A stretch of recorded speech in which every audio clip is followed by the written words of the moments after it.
Well, there we go. Welcome to Spin Legal, everybody. Today is Wednesday, June the 5th, 2024. And our topic for this evening's Spin Legal is the free consultation.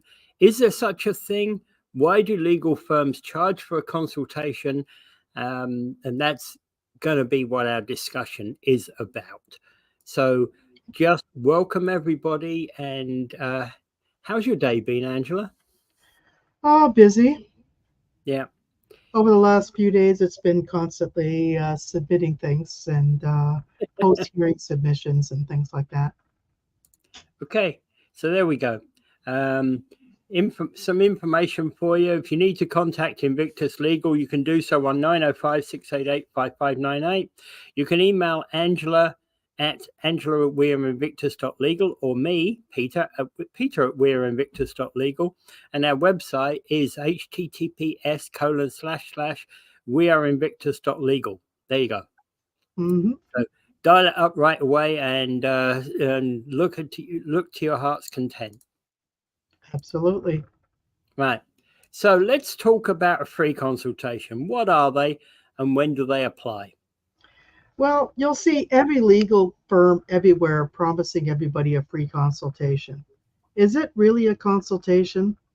Or are they just inviting you in for a sales job?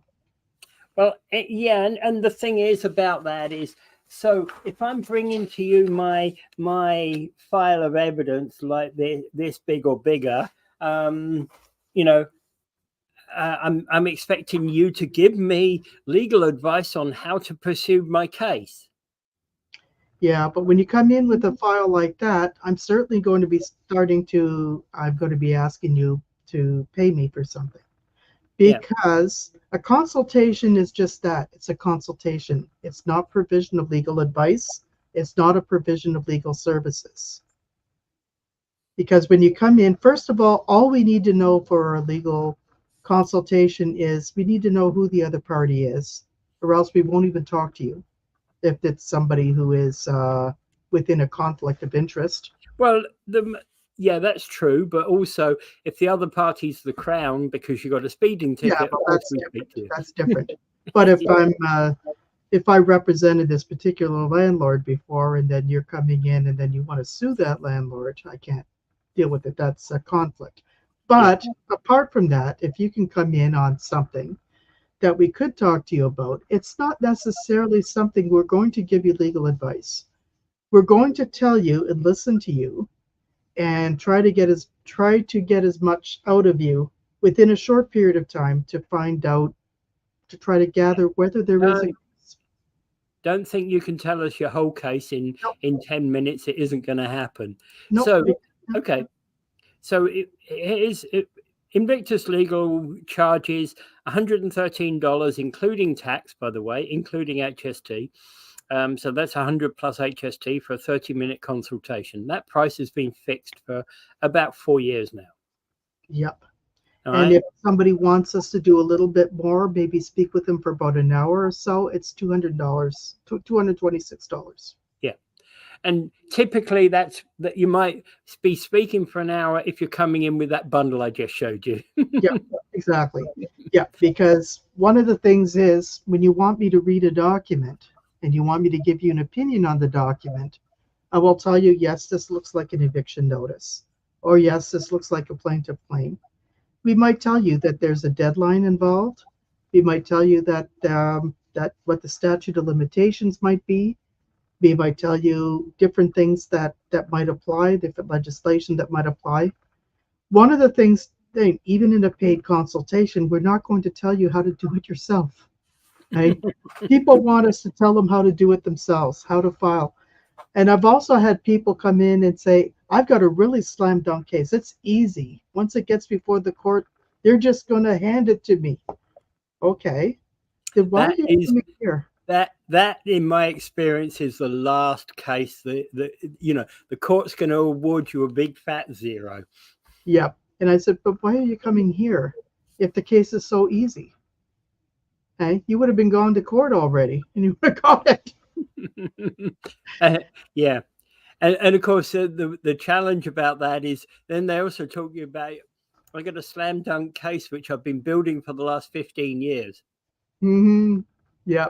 Right? Or you have people coming in and saying, oh, the government's doing this, the cops are spying on me, I've got my landlord who's put cameras in my unit, I've got my next door neighbor who's been trying to get, there's a whole big conspiracy theories that are going on with this person. There's Okay. only so many things that we could listen to. Okay. You know, that discussion will stop after 10 minutes. Yeah. Okay. So how do you get a free consultation? All right.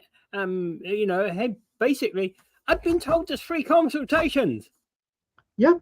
Well, there's a referral through the Law Society referral service, okay, which again, we're probably going to be signing up to get back on the roster, where people can go into the Law Society referral service and get somebody in their area who could consult in a particular legal area that we could advise them or we choose to advise them. And they can call. And again, it'll be sort of like we would talk about the paid consultations. Again, we talk about your problem, we talk about the possibility, but we do not provide legal services during the time. We do not write a letter for you. We do not make a phone call for you, nor do we tell you any kind of legal advice, except very basic. Again, things like your statute of limitations, maybe perhaps some of the applicable legislation, and also whether you have a case. Okay, because sometimes it's very important just to tell someone, you know, that you may not have a case and it may be like it may not be worth it spending all the money Well, to go for something that you're going to end up losing. yeah. And again, there's another element to that, as you talked about whether a person has a case. Well, for example, if you're coming in for I've got, Joe Blow owes me $1,500. I spent, he bought this thing off my company. It cost $1,500. I need to get him to pay his bill. Right? Yeah, true. It may be, and it may be a righteous case. Yeah. But are you going to spend $3,000 with us to actually fight a case that is worth $1,500?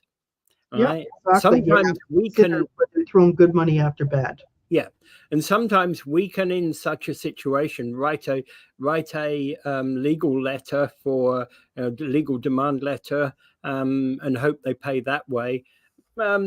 Legal demand letters do yield results, but very often, they don't yield a result with a person who just goes, yeah, I don't care, throws Yeah. a letter over their It shoulder, and depends on the situation where it would yield results. I've worked with yeah, employers, for example. I write a demand letter for the yeah, employers, and we've worked out a settlement for okay, things.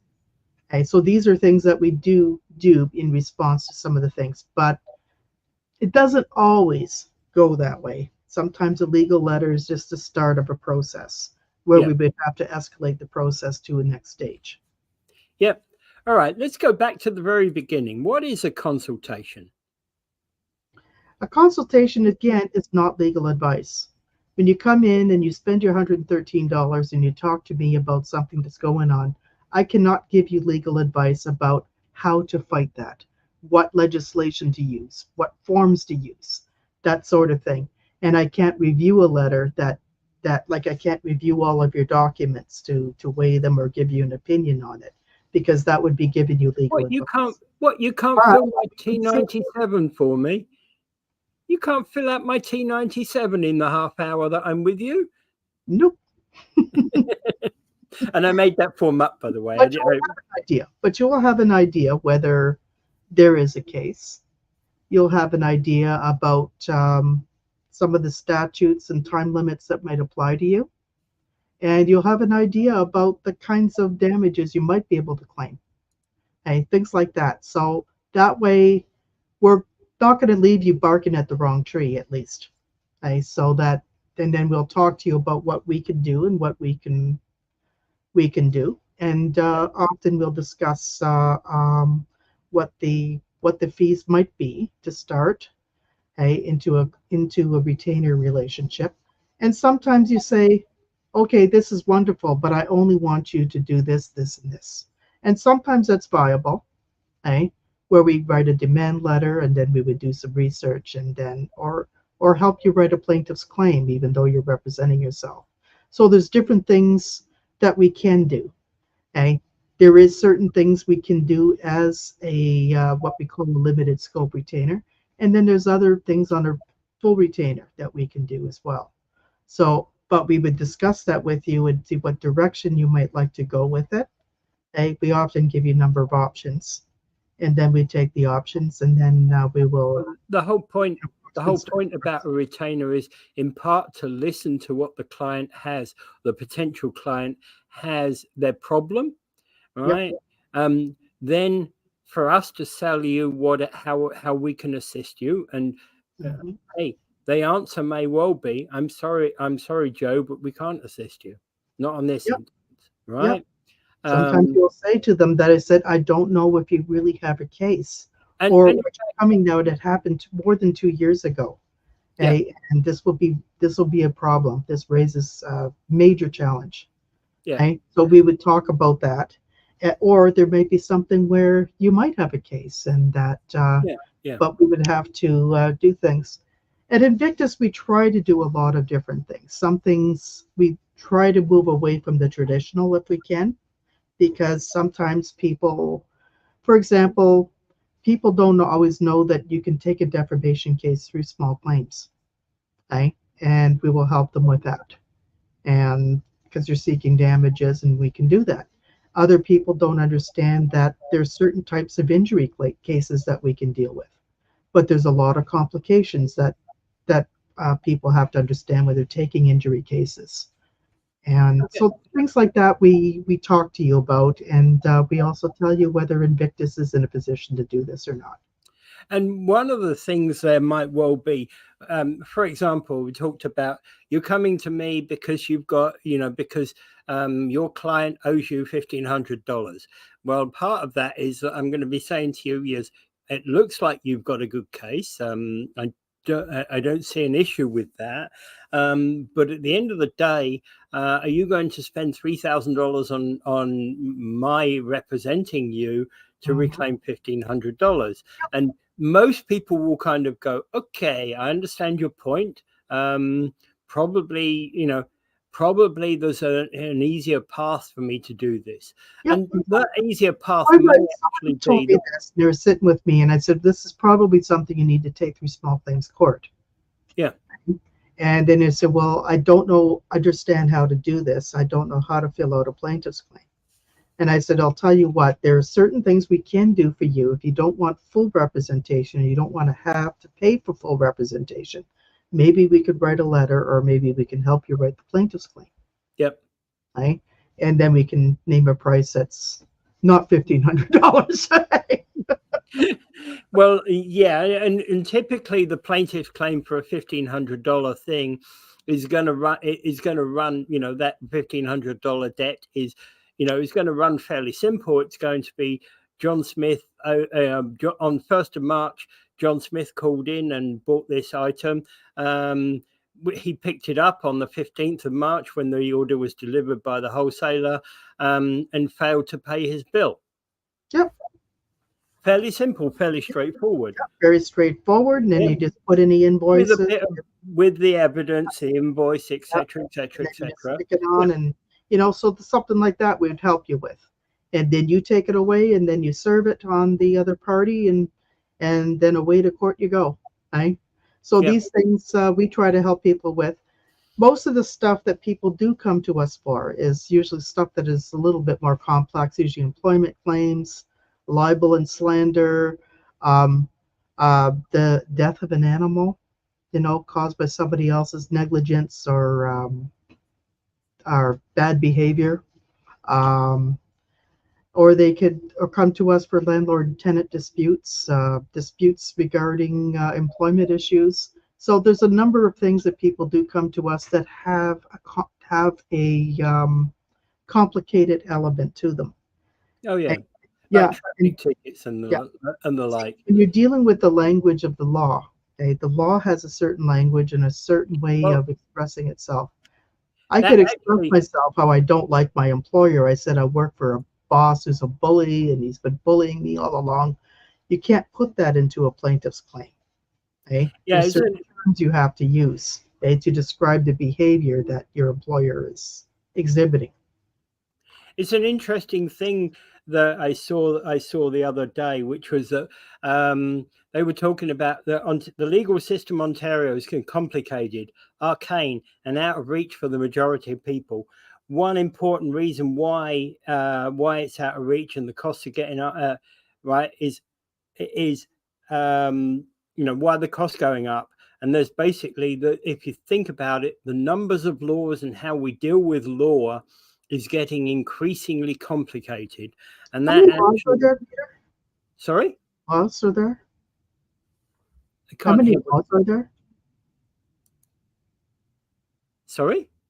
There's got to be so many laws out there. Oh yeah, there's so many laws out there. And basically the question about why legal advice is so expensive, so why do we have to pay, that's actually going to be an interesting question, because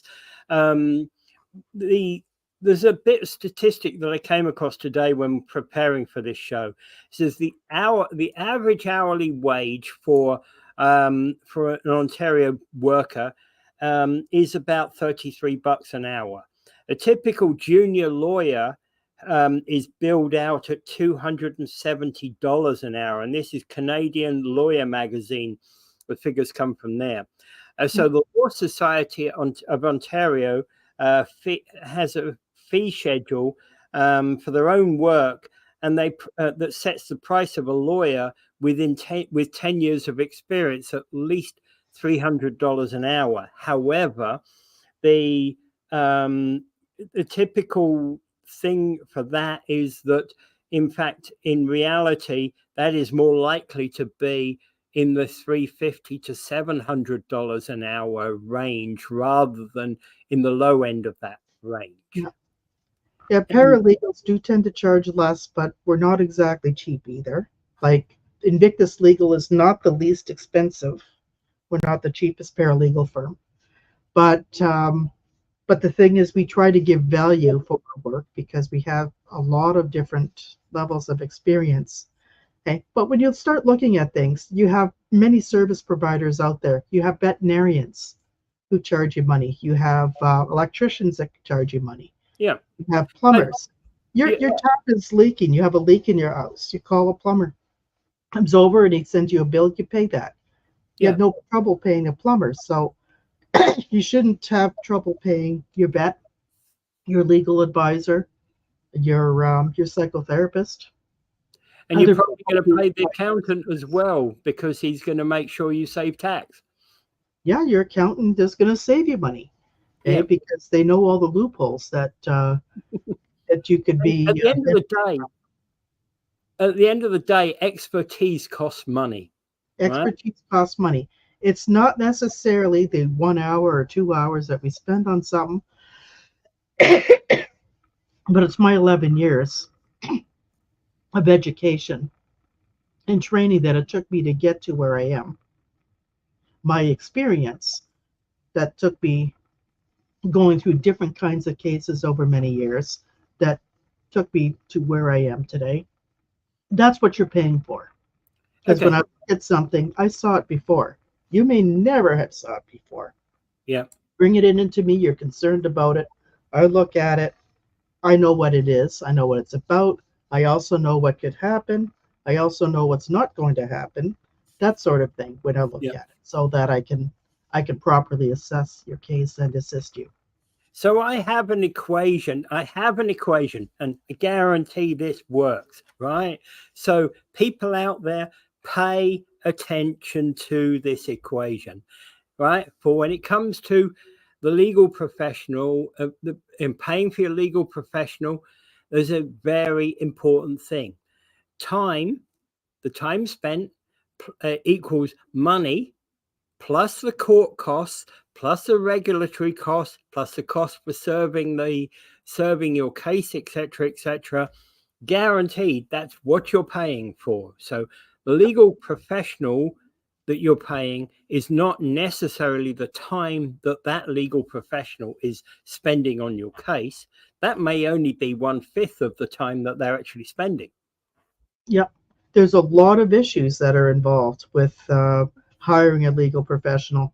For example, we're regulated by the Law Society of Ontario. Yeah. It's not just the fees that we pay to the Law Society or the insurance companies that we must have, okay, that we must pay, but we also have a number of other things, like the Law Society requires us to do certain things Yep. and to have certain things in our office or to run things in a certain way. To do things, we need special software. Sometimes we need experts. Sometimes we need staff. Sometimes we need certain types of filing systems. These things all cost money, and it takes time to develop these things. It takes time to register. One of the things that somebody has indicated, new clients cost money when they Yeah. come into the office, okay? Because I have to do a conflict check. I have to make sure that the case has a chance of winning, and we also have to make sure that we're looking at things prudently. We also And have to make sure we're getting all the information that we need. yeah, Okay? there's no such thing as a quick question at the end of the day, is Yeah, there? yeah. Because the problem is, we all go to these cocktail parties where somebody says, "Oh, you're a legal professional." I said, "I just have a quick question." I just said, "No, no, no. There's no such thing as a quick question." I said, "If you want to talk to my office, here's my business card." Right? Yeah. Because the And problem is everything is a lot more than what it is. Like people may and say, so yeah, I've got a thought from a guy called Cameron Huff, who markets himself as the blockchain lawyer, and he basically answers this question. Um, he said one lawyer I spoke with told me, and he estimated his small firm's cost of opening a new file to be about $300 because of firstly the time taken to open the file, the record keeping requirements, and that's $300 he's spending right there and then hmm, before he makes a penny. Now that, that we charge can be 70. computer programs. Yeah. We subscribe to a lot of programs in us to assist us in our work. Okay? And And yeah, and the key factor is, we charge, we're not charging you $300 for opening your file. We charge 75. And the point about that 75, as you rightly point out, we have computer software that we have to pay for, yeah, and that computer software is mandated effectively by the Law Society. That's part of the regulatory cost that we got. That's part of our office costs that we've got. And that's part of the time, well, that's not part of the time we spend on the file. The next thing is that what about serving, serving the defendant? Oh yeah. For example, if I'm going to send the legal letter out, I'm going to be sending it by express post, which is going to be $25, or registered post, which is going to be about $13. So that adds to the time I spend to write the letter, the hour that I spend to write the letter. That and also, also too, many people come into the office and said, "Oh, this Peter Smith, he beat me up and everything." And I know Peter Smith, but I I know him through work and stuff. But do you know where this guy lives? I don't know where he lives. Okay. So guess what? If we're going to be suing this guy, we have to know where he lives. yeah. Oh yeah. So there's a lot of And information. we have to search. We have Yeah. to use tools that we have to search for the man. Yeah. And sometimes, there's very often, we actually send our clients home with homework at the end Yeah, of a consultation. yeah, If you need to hire us, it's going to cost you X amount of dollars, and you're going to need to do A, B, C, D. yeah. Right? Like, for And example, there's stuff that we do not have, nor could we access. For example, all the emails that you had from the other party, all yeah, the text messages that yeah, you had from the other party, and stuff like that, pictures of where the incident happened, things like that. Only you have that information or could obtain it. Okay? Or if there's a police report, you could easily sign us a letter of consent and we could obtain it through FOI. So things like that we could do. but there's a lot of stuff that you would need to do. Okay? So these are things that we work with our clients so that they understand the extent of the work that's required. Okay? We have some clients say they go through the list and they check off as they get everything, and then they bring it into us. One big heap of pile of paperwork. They come in. Hey, they're really good with that. We have people like that. I've also had clients who've organized things in a binder and they've been really good. But I've also had clients who came in and a big box, a big shoebox full of evidence in different orders, not even in order of date or whatever. And I'm supposed to sort through that. So these things you have to understand when you're giving them to a firm, we have to figure all of this stuff out. We have to read all of this stuff. We have to attach relevance to your case with all of this stuff. And sometimes it takes a lot more time than just reading it. We have to know how it fits in. That thick file that I'm bringing you, is 3 hours worth of reading. Yeah, it could be easily 3 hours worth of reading. And then I have to do some research just to make sure that this could be used in your circumstance. Yeah. Okay? And sometimes it's case law that we have to look at. Sometimes we have to look at other earlier cases we might have done that was similar. There's a number of things we have to look at. It's not simple. Like we have some people who come in and they say, well, I don't want you to spend a lot of time on this. No, don't. Don't retain us if you don't want us to spend any time on it. We have to spend the time necessary. And hey, I just said that might take you 3 hours to read through all of that bundle. Typically, I think most paralegals or lawyers will not necessarily charge you those 3 hours, even if they take 3 hours to get through. I might charge you maybe 1 or 2 hours, hours maybe max, and then I charge another hour for research. But then there's also other things too that if I start something or if I had another, it can be complicated, depending on the type of issue that's involved. I think the amount I would charge would generally be, you see, if half your bundle is pieces of information, one of the things I found is some people do a lot of research. So, for example, one of my clients came in. They'd looked up the laws on certain things. So they found me the bylaws. They found me the regional bylaws, the city bylaw on the matter, the provincial act sections that applied to their case. So yes, I read through that stuff and I put it aside, and I don't charge the time for that because if I know it, I know it. If I don't know it, I'm educating myself on that particular bylaw. I've then got, but I might have more questions upon that, which lead me to ask, which I'm going to look up and say, well, okay, so you're telling me Section 64 of this Act applies, but I'm going to look up the law about Section 64. And I'm going to find out that actually Section 64 doesn't, but Section 68 does. Yeah, like sometimes if you're looking for bylaws, for example, of a municipality, like they may talk about a certain situation that applies to your situation, but maybe a different bylaw does. Yeah. Okay, so you have to be really, really careful. Like, of course, a lot of people do their own legal research, but we have to double check it just to make sure. Yeah.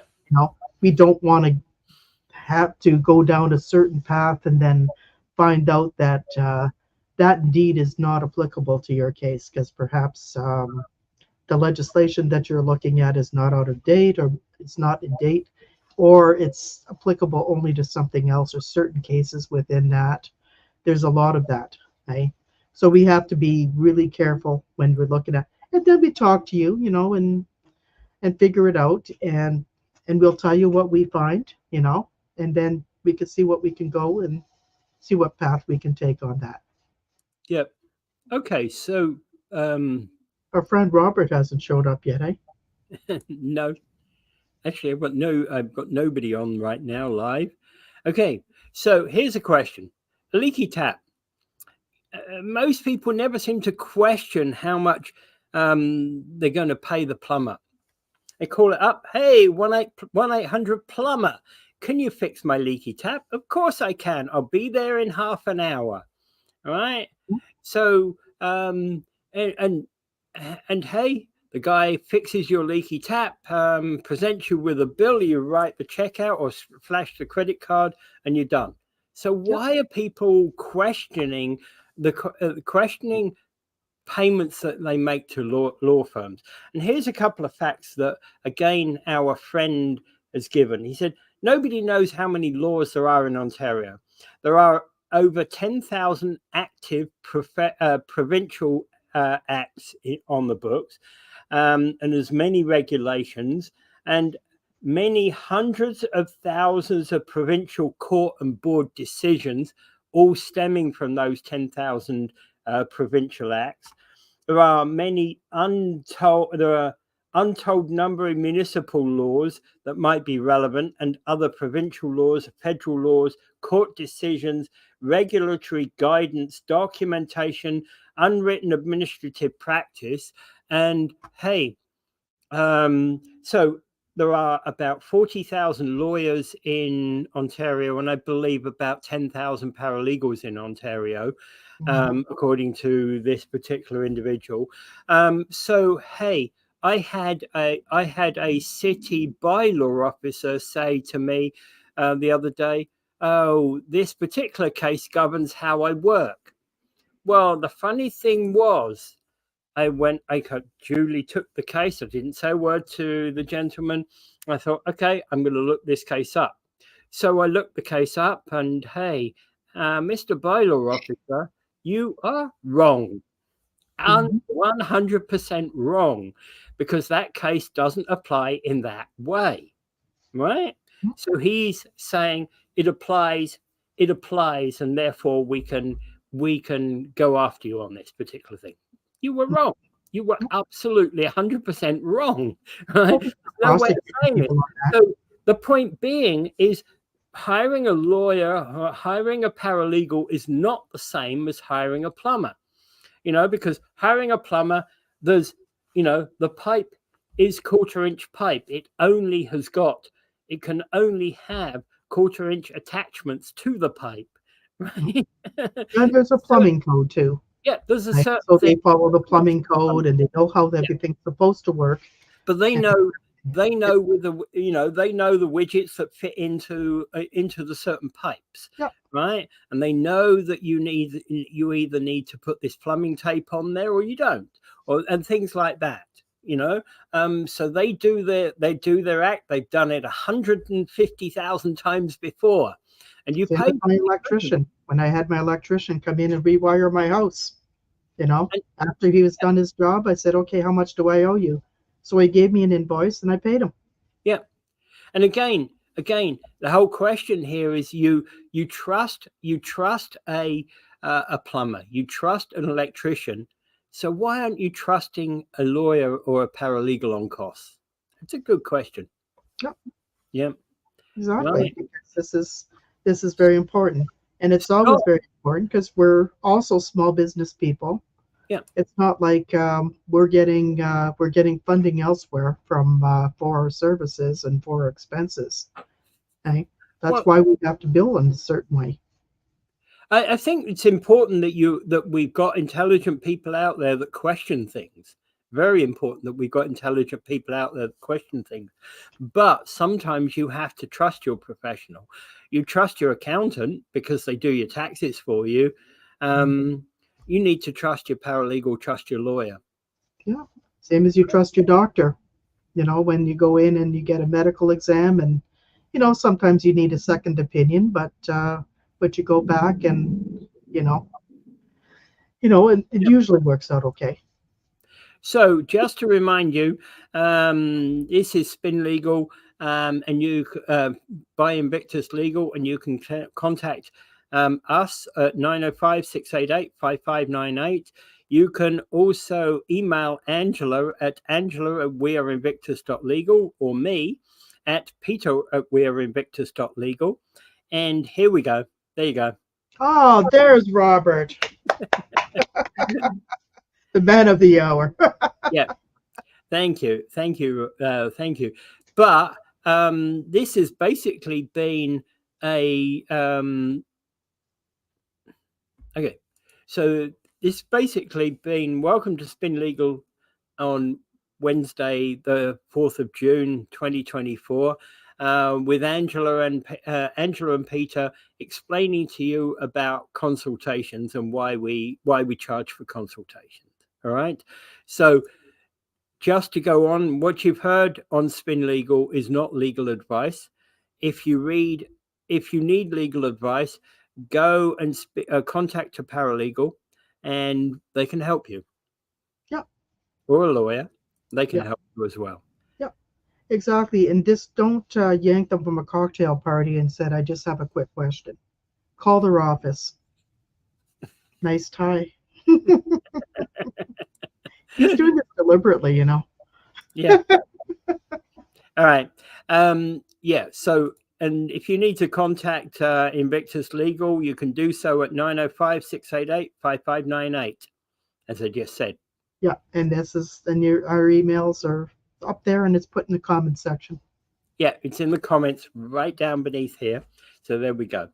And if any of you have any ideas for topics that you would like to see us discuss, or if you have some questions, feel free to email us or to go onto our site and send the message to us, or you can just put it in the comments section, and we will try our best to see if we can fit you in. And I'm hoping that next week we're going to be returning with another topic about lying to your legal representative. And what are the repercussions? Yes, yes, because that is something that people need to know. So Rob says, am I late? And the answer is yes, you are very late. Yeah. But welcome, Rob. The show. We were late last time. Peter and I were late last time. I presume that you will be watching it from the very beginning. So when you're hearing this comment that I'm just making about saying, yes, you're late, it is actually coming at the tail end of the show in about 35 minutes from now, Robert. So there we go. Yeah. And thank you, everybody. Anything else to think about to say? As I said, we'll be looking next week at lying to your legal representative and the repercussions talking about it and what happens if you try to lie or omit facts, which is another word for lying, but omitting facts. Yeah. Which or not telling you on, and that's not good. Yeah. Or not telling you the full information. So we'll be seeing you next week. Anything else to add? No, we're good. All right. So this is Spin Legal out at the end of today on Wednesday, the 5th of June. Yep. Take care.